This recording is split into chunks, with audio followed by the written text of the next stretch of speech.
Hi, I'm Dr. Jeff Zaffos. I'm restorative dentist, implant dentist in Westbury, New York. Betty has been a patient of mine for a number of years, and she's come to me to make her mouth a lot better than it had been in the past. She had ignored some of her dental complaints in the past and wants things restored. And now she's back in the office. We're going to try and make her feel very comfortable with the whole process. So to give you an itinerary of what we're going to do today with Betty, we're going to set her up in our Galileo's cone beam CAT scan machine. We're going to generate a CAT scan of her jaw, do some implant planning on our Galileo and Sidexis software, going to use the Dentsply Sirona Prime Scan to generate a scan of her teeth, integrate that with our Sidexis software so we can plan where the implants will go. At that point, once we've planned where we want things, we're going to take that digital data and send it off to Sprintray.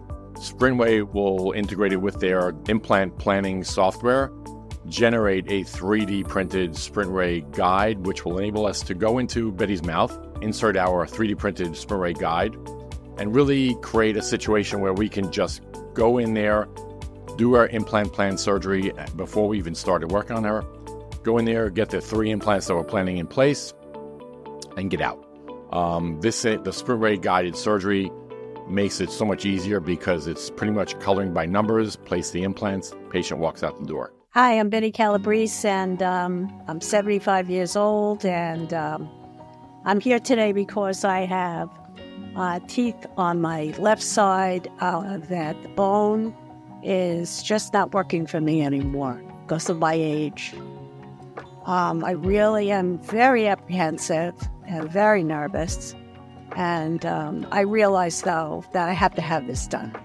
So got my shoulders back, and feeling, even though I'm apprehensive, I have a lot of faith in the process and the way it's been explained to me. So Dr. Zaffos has spent a lot of time and patience, a lot of patience, explaining the process. He has reassured me. And so even though I started at a 10, I'm now probably down to a 6. But shoulders back again. I'm going to power through. And again, I have a lot of faith in Dr. Zaffos, and just looking forward to the end of the process. Kind of focus onto you. Okay, and with protection. Okay, come on in. I'm going to put the red light. Put your feet together. Step forward. And need your hand. Hold the bar underneath, crisscross. Here, stand straight. There's a red light in your nose. Make sure it's in the middle of your nose. Yes. Okay. I'm going to move this up. I want you to bite and step on the groove. There you go. You okay? Yes. Is the red light still in the middle? Yes. And stand straight. Okay. Now I'm gonna close this so your head won't move. And on the side. Is the red light still in the middle? Yes. Okay, now you're all set. Steady, do not move. This thing is gonna go around, okay?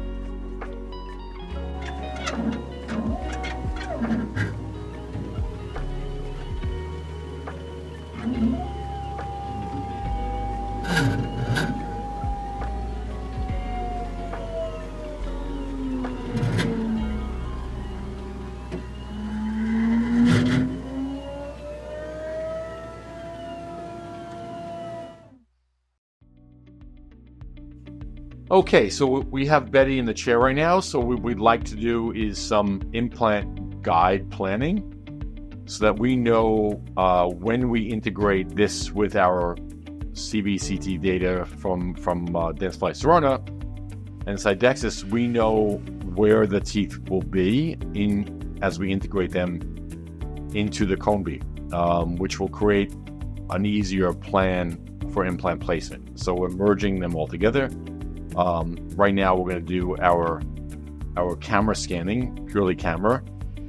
So what we're in right now is the implant plan or prosthetic plan for implant planning. We've highlighted that on the left side of our screen. We've highlighted 12, 13, 14 in our dental arch. And then you can see on the right side of our screen, all the data in our case details for 12, 13, 14. We're going to press next from our administration phase into our acquisition phase. Acquisition is where we create the camera scan. So we're going to go into her intraorally. As we lift up the camera becomes active. And then we enter her mouth.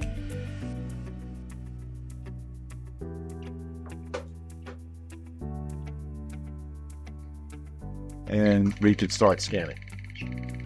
So this tooth is in place. This is 13, site number 12, number 11. So what we're going to do is we're going to scan these teeth back and forth for this quadrant. And this is going to be number 14 site. And you can see it's edentulous right now.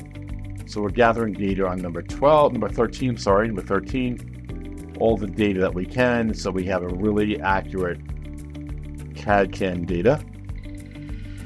So we cross over to the right side of her arch, fill in the data on the right side, so that when we fabricate our guide, it's going to be very well fitted. The 3D printed Sprintray guide made by Sprintray Implant Planning division.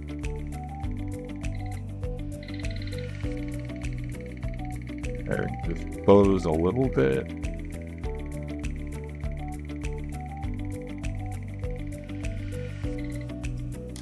Then what we can do is we can rotate the camera, see what we're missing or see what we have, and see what we need to add. So obviously on the upper right, a little bit of lingual data, so we can get a very well fitted guide onto those teeth, and it'll lock on even better as we add more data into there. We also want to include the lower arch. We want to see how these teeth will occlude with the opposing teeth in our implant plan.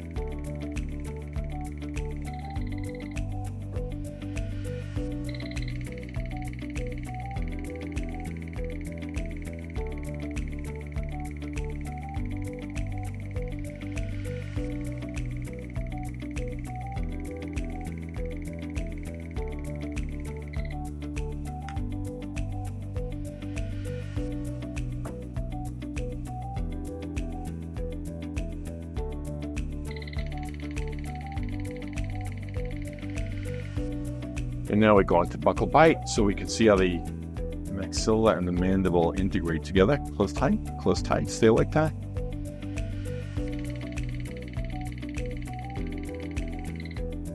You can do a bilateral buccal bite. Close tight. Bilateral buccal bite enables us to integrate CAD/CAM data on the buccal bite on the left and the right side, so there's no discrepancies whatsoever. So once we get our scans, we have the lower, the upper, the buccal bite. We can move forward to the next phase, which is the model phase and the implant planning. So right now the software is going from the acquisition to the model phase, where it takes all the data that I gave it and integrates it all together, puts the models together, upper, lower, with the buccal bite. And once the creating model phase is done, the model will come up on the screen. So right now the software is creating a setting model axis, showing the model. It's taking out all the data that's not necessary to complete the implant planning. So here you can see data that it provides and the tooth structure that's missing for 12 and 14. 13, what we're going to do is we're going to digitally remove that so we can place the implant guided and go into my design phase by pressing that tab. So it'll create those teeth in the appropriate places, and then I have the ability to digitally correct what it gives me. So 14 is in the right place, 13 needs to be moved, and so as well number 12. So what we can do is we can take number 12 and we can digitally move it.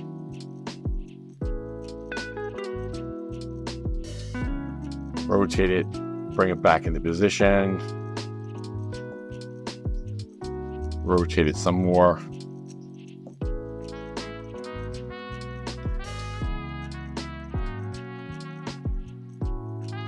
13 is pretty much going to superimpose directly over the tooth that's there. We're just going to reorient.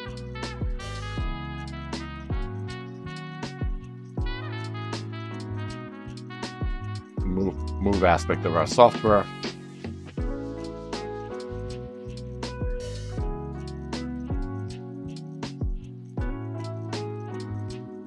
So these are where the teeth will be positioned virtually for our final restoration. What we can do is turn this part of the software off. I like it the way it is, and what I'm going to do is reorient it so that I can see it better, and then bring in the opposing teeth and see how that integrates. And what I like is that the integration of those teeth occlusally is exactly pretty much what I'm looking for. As I turn that off, I can edit my baselines for any one of those restorations and create a wider pontic space. So it gives me a little bit more leeway as to where I want to place my implants for the final restoration. It requires a little bit of housekeeping, nothing extraordinary. So now when I turn off and make that tooth more opaque, I get at least a better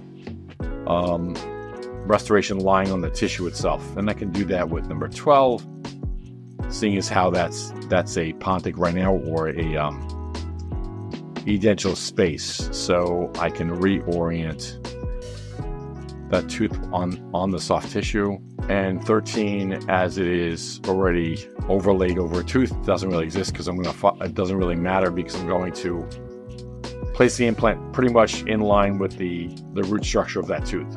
So as I do this, I have 3 nice teeth. I can make the tooth look a little prettier so that when I integrate it into my cone beam data, it's going to be a full tooth.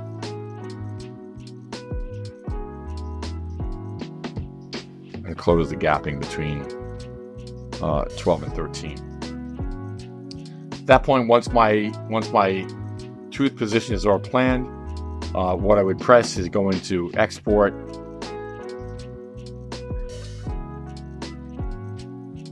Export my planning data. So it's going to export data for this date for these teeth, 13, 14, 12. I need an SSI file, export it to my network, re-import it directly into my Sidexis software where I do my implant planning. So we have Betty's cone beam CAT scan that we took today, and we're trying to plan places for her implants to go into. So what we've done is we've integrated our CAD CAM data, and you can see the 3 teeth, 12, 13, 14. 13 is still in place, and this will be an immediate extraction, immediate placement of an implant. So right now what we're going to do, we have the teeth in place. We're going to plan some implants. So if we go into our implant tab on our software, Sidexis, we will place some implants. So first we're going to place number 12, which was previously extracted not long ago, and place that implant in place. And then we can do our implant aligned. Implant aligned is part of the software that's included in Sidexis. And what it can do is place the implant always in a vertical position. And if you look carefully, you can see where the tooth I planned in place. You can see how that tooth will integrate into the plan, and where the implant and the final restoration will lie. I get a chance to move the implant, to really put the implant in perfect alignment with the roots of the adjacent teeth. So it looks very nice that I planned number 12. From here, what we're going to do is we're going to plan number 13 as an immediate extraction and immediate implant placement. So we go back and we place another implant. We choose number 13 now. But right now, what we want to do is we want to try and keep that implant in the same vertical parallelism of number 12.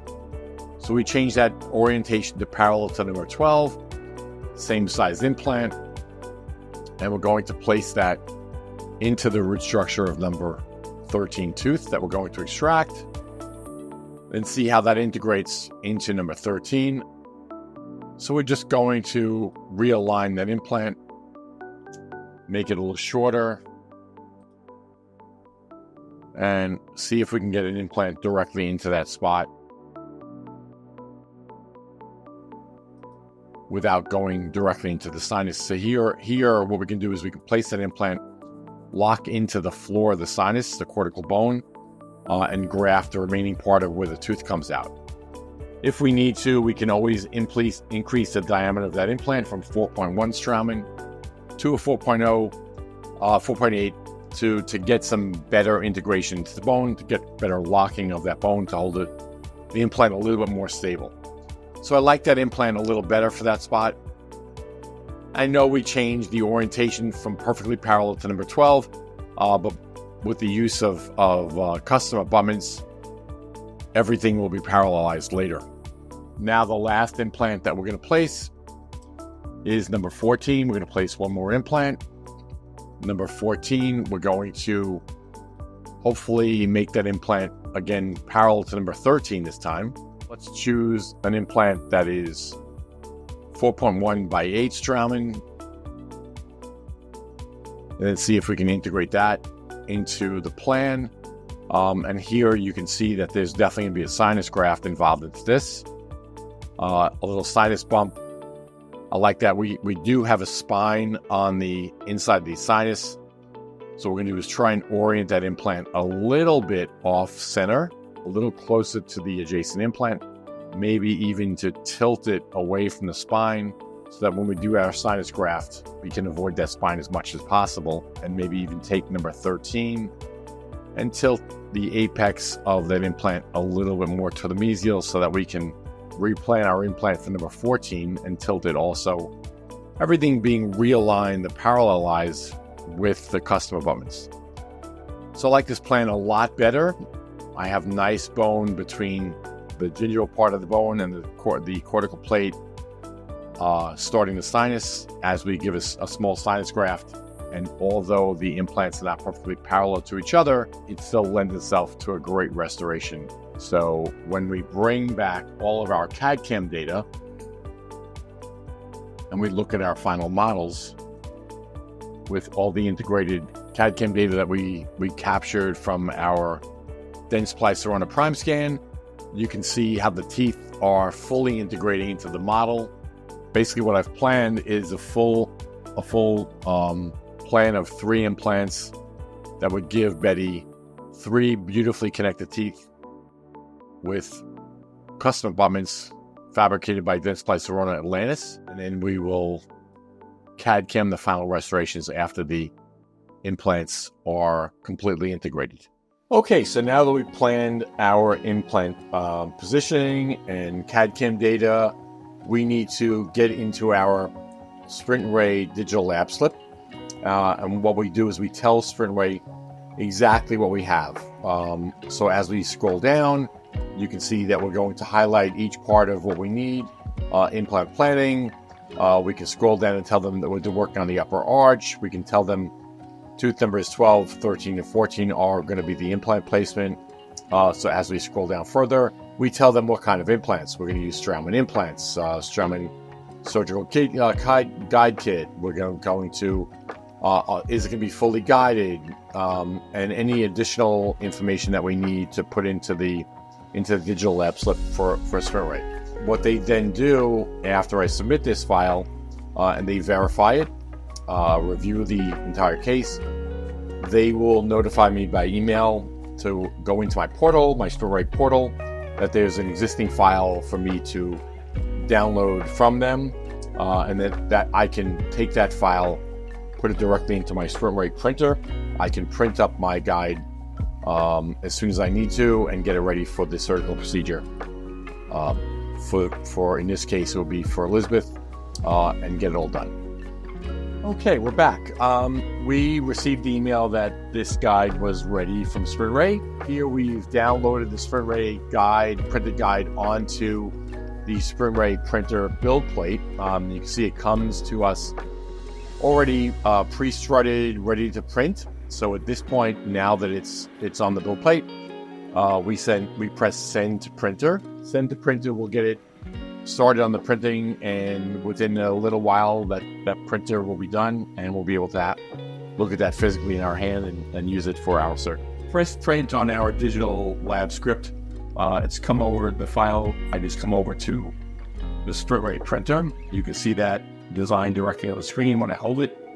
I will close the cover so that it's separated from the light, and after 38 minutes of the entire guide is fabricated, we take the build plate directly out of the printer, the 3D printer, and we insert it with the build plate directly into the wash machine for 10 minutes. After 10 minutes, all the excess resin is taken out, and then we remove the guide from the build plate and we directly put it into the light box, and the light box will be cured to completion in about 4 minutes. So now that we've fabricated our surgical guide, we are ready to go in with our patient, Betty, and do our surgery. So right now, Betty is anesthetized. The mobility on number 13 is class 1, class 2. So we are going to luxate that tooth and potentially, or actually move it pretty quickly with as little trauma as possible. Right now, we're just working to get the tooth a little loose. I think the crown almost ready to come off.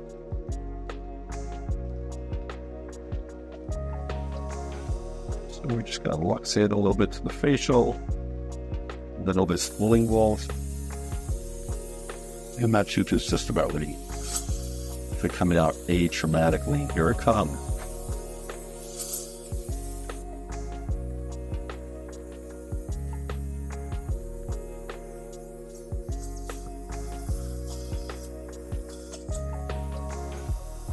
Wonderful. So the tooth is out atraumatically. So at this point, we can try in our guide for our 3 implants. Fit it directly over the teeth, and perfect. Seats beautifully. And we can start placing our implants as needed. Okay. So let's put this aside for a second and start doing our surgery. So the first implant that we're going to place is tooth number 12. Our guide is set up with a D2 of 20. And the implant that we're going to place is a 4-1 Straumann by 10. 10 millimeter wall. Guide in place.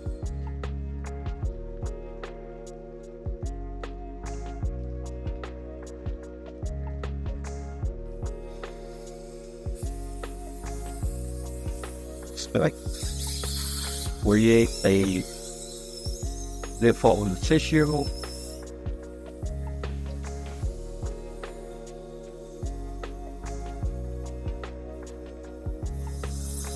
So shoot number 12. That way, so I'm not successful.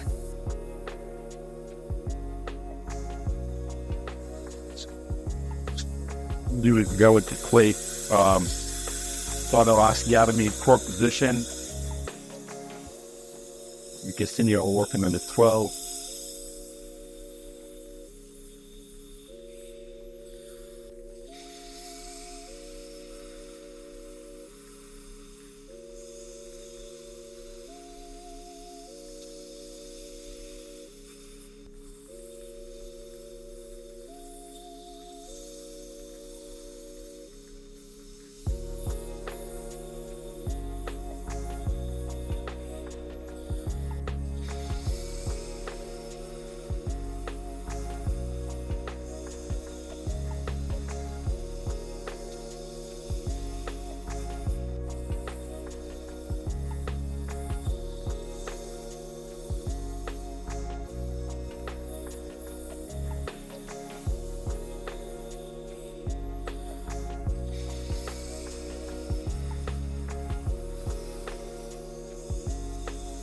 and setting.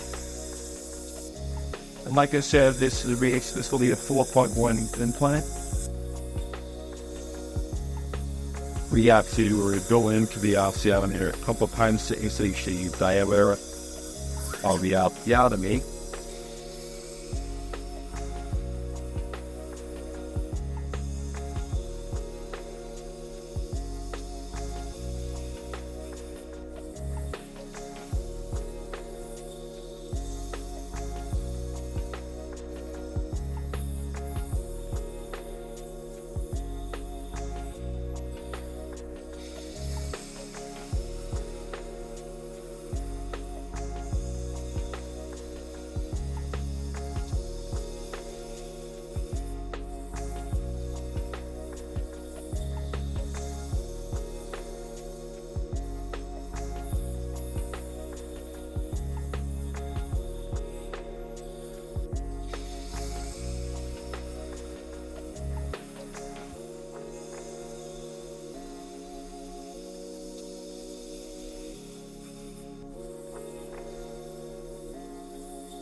Right now, we're going to create a tissue punch to remove some of the tissue around the osteotomy so we can sit this in.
Yeah.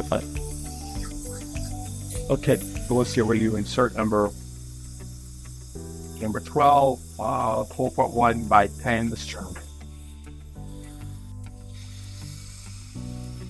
Right now, we're lining up the implant with the osteotomy over 1-inch cam. And there we go. Implant clicked into position, and we will start to insert the implant.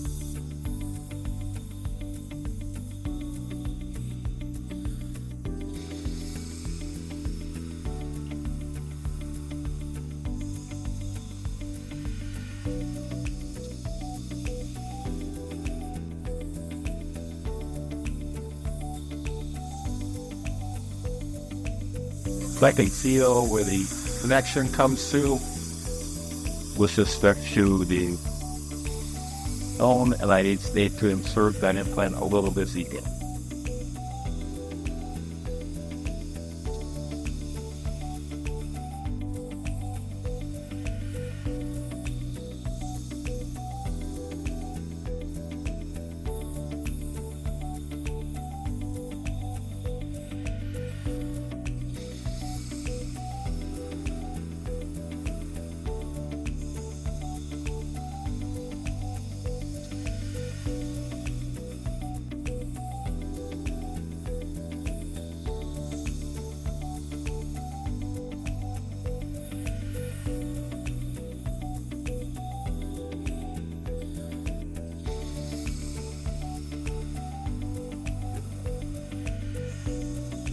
I best can play this in. While I have a RC. We're gonna use a transdigital healing equipment temporarily. This will keep the tissue open while we do this. All part of the process that we do. if you're scanning, ready with Atlantis idle flow antibody so that we can fabricate, customize these 3 implants.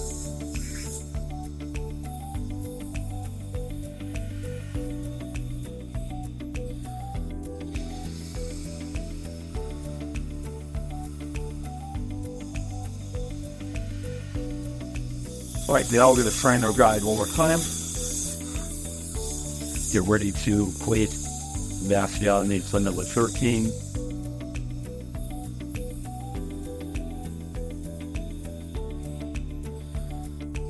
And what's great is that scaling abutment is actually supporting my guide on numbers 12. This should literally retract the site.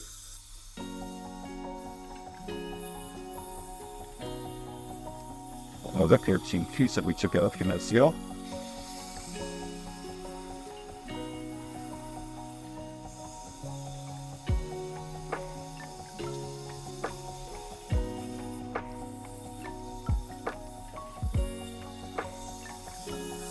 The drill seems to go in a few punches will to go into depth automatically and immediately the full from one implant. So let's try 3.5 drill.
Check for my implanting.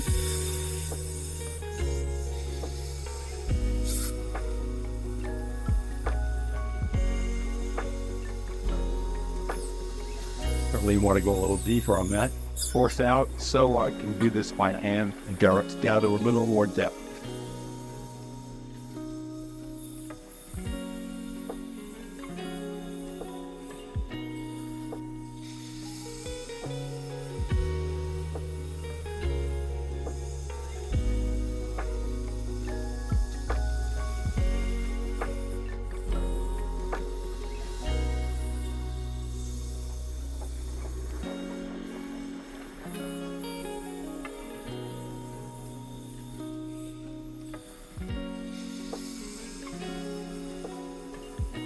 As I gain depth, I also gain primary stability, which this one feels really, really nice.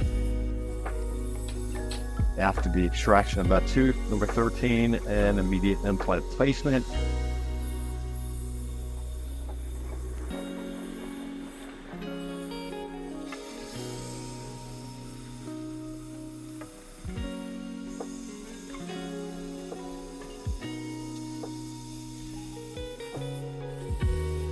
I just think we're going to need a little more depth, a little more stability.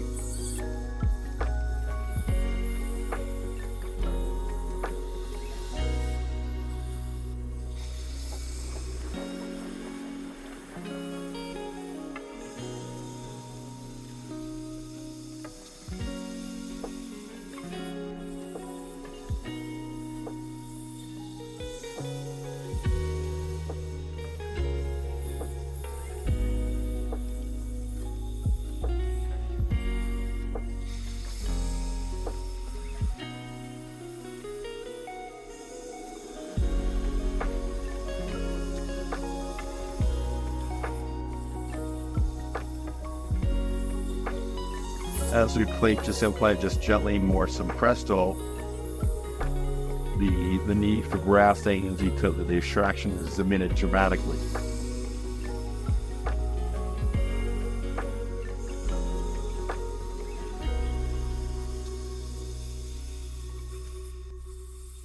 Okay. So right now what I would like is a radiograph. Okay, so this is just a review of the first two implants that we placed. Number 12 and number 13. If you recall, number 13 was the second implant placed. This was the one where we removed prior to placing the implant guide because number 13 tooth was in the way of the implant guide seating at all. So number 12 was a site that we not long ago did the extraction, we grafted it, we did our osteotomy. The primary stability of the implant was spectacular, and the implant that we placed was the one that we actually planned. That was a Straumann 4.1. We planned 13 implant as a 4.1 Straumann also, but the problem was when we placed our guide and when we tried our initial osteotomy, the osteotomy drill went in without any retention, without any tug back. So on that implant, we actually tried the second drill, and that drill also had no tug back. So we opted to increase the size of the implant from a 4.1 Straumann to a 4.8 Straumann because of the extraction. The extraction site was a little bigger than the actual 4.1 implant, and we couldn't get any primary stability. So we chose to place the 4.8 implant, and we got very, very nice primary stability on that implant. I'm completely satisfied without any additional grafting. So it took up the extraction site almost completely. And so those two implants were completed as expected with the change of the second implant. The last implant is number 14. That one's going to require a little bit of a sinus bow. Let's visualize what we're going to do. Tissue punch.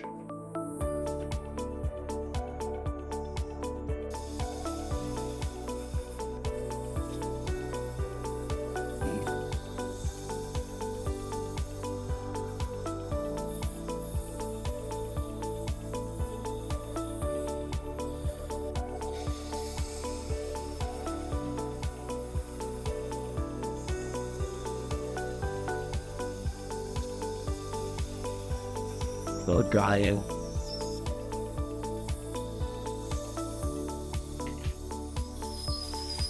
To remove the overlying tissue.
We're going to start our osteotomy with the 2.2 drill, guided drill.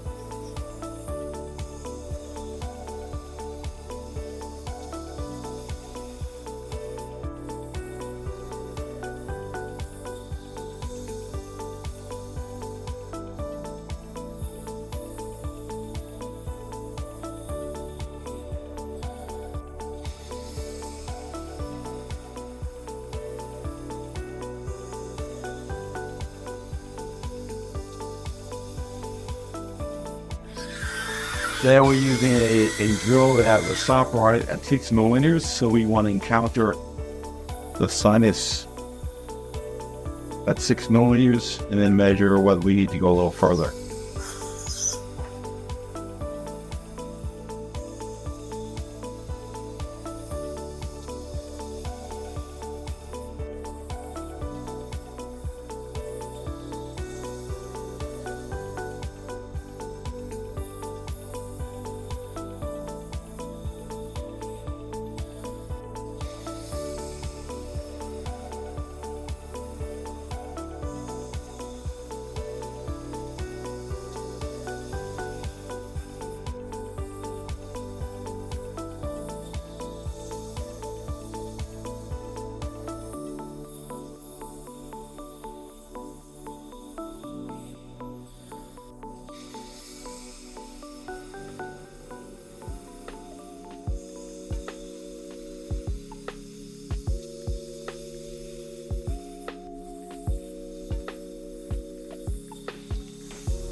I want to confirm with the wider hole that we are actually in the side cavity.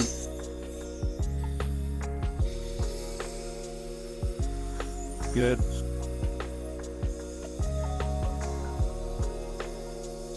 The graft be ready to place our implant.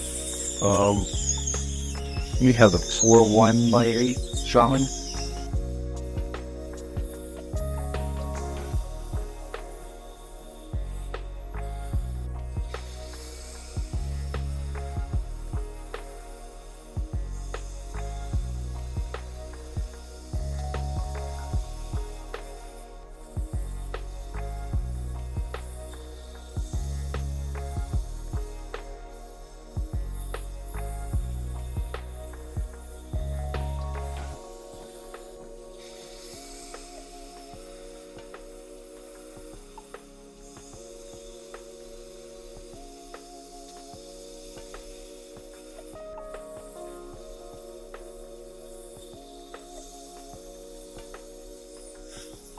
Let's hit. Because we're dealing with a sinus slug, I like to use an implant mounted connection. So for the implant is completely retrievable.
Super happy with that. Flesh plates killing from it temporarily.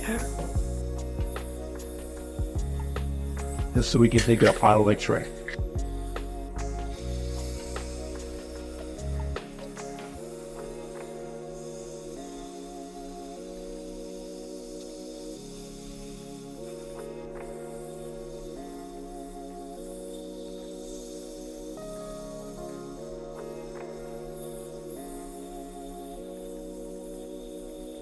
That's the implant in place.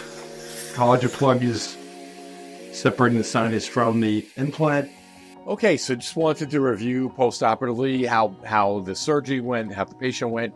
So if you look at the pre-op plan for the implants for Betty for 12, 13, 14 with immediate extraction of number 13 tooth and sinus bump of number 14 with avoiding the spine on the distal part of the implant, angulating that implant apex towards the mesial a little bit. So as we look at these three implants, they're nice and parallel, and you see a little bit of a change in parallelism on number 14 in a tiny way. You can review that with the CAD/CAM data, the patient virtual model, which is in yellow, and the virtual teeth that had not been placed that are on the model for 12, 13, 14, which were in blue. These are teeth that are proposed. These are helping us to align implant placement for correct restoration of those implants. So you can see restoration of 12, 13, 14, and the implant sticking through the virtual model of her existing jaw. As we go back to the physical plan, you can see that 3 implants here on this lower left slot part of the cone beam,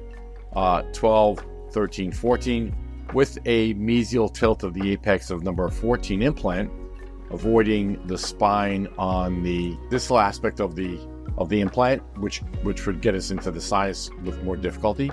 A little bit of tilt of that implant, and you can review all the other implants. Here's the sinus bump of them in the middle picture, the sinus bump of that actual implant, showing the cortex of the floor of the sinus, centered nicely buccolingually of that implant, and 3 implants that are in place virtually parallel. So now it would be easy to restore that patient in 3 to 4 months after a complete healing. The remaining part of this visit, this part of the education, would be to really review with Betty to see how she's doing post-operatively, talk about her anxieties that existed before the surgery, and see how she felt post-operatively in terms of her physicality and her anxieties. Just get a complete review. So, Betty, when we met in the office the other day, and it was just prior to the surgery, Yes. you expressed, your concerns, your anxieties of how this was going to go. I reassured you that it was all under control. It was pre-planned virtually, that we had seen you virtually, and that this should go exactly as planned. And the results came out great. How did it go for you?